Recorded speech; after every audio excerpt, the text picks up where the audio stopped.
Unscrew and remove the cap.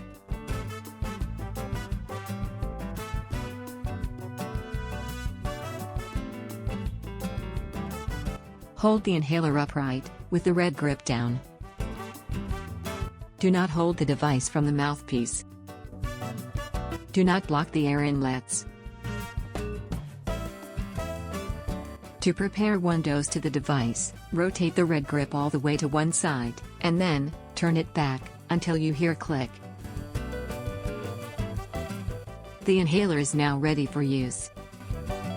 Keep your inhaler away from your mouth. Exhale gently, as much as you can, without difficulty.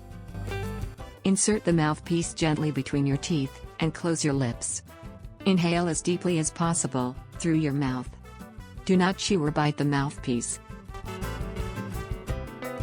Remove your inhaler from your mouth, and hold your breath for at least 5 seconds. Exhale gently. Replace the cap and screw it tightly.